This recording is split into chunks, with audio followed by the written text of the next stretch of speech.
exposition, vous le verrez, c'est un voyage en fait tout simplement. Un voyage à travers le temps et à travers l'espace. Donc on invite le visiteur, on part en fait de l'époque de la guerre de Troie et on remonte à travers les civilisations jusqu'à notre époque contemporaine. La commissaire, Yolande Bacot, a choisi 11 ports qui sont des ports mythiques de la Méditerranée. Donc on passe par Troie, Tyr, Athènes, Gênes, Rome, Venise, Marseille, Alger, j'en oublie sûrement, Istanbul. Voilà, donc par des ports mythiques qui ont été choisis justement pour leur intérêt à un moment donné de l'histoire. Par exemple, l'étape sur Athènes, par exemple, on s'arrête à l'époque du fondement et de la naissance de la démocratie, autour de la figure de Périclès, et on raconte ce qui s'y est passé.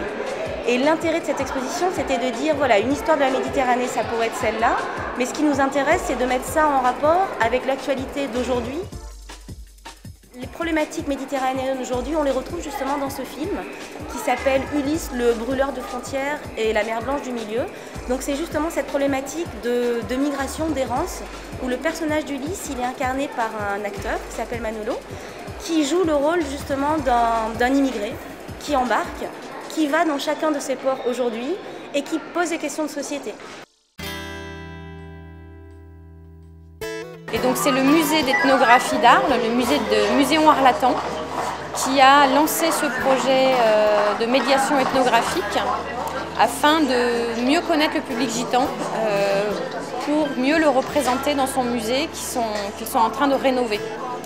Et donc pour ce faire, ils ont fait appel à nous, une association de terrain, qui travaillons depuis de nombreuses années avec ce public, plutôt dans le champ du social. Et donc pour le Muséon, on a mené pendant 3 ans un projet de médiation ethnographique, c'est-à-dire former les jeunes et les habitants à devenir eux-mêmes ethnologues sur la culture gitane. Donc on a mené des ateliers pour les former, les accompagner à collecter la culture, la mémoire, le quotidien.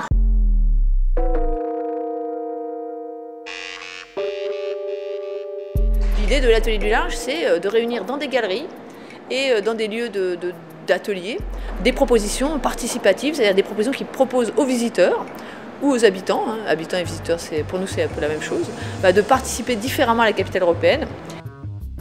Dans les 3 galeries, il y en a une qui propose à des artistes professionnels, à des photographes, de montrer un travail qu'ils font avec de la photo de famille et autour de la photo de famille. Parce que la photo de famille, c'est un des axes forts de notre projet Atelier du Large.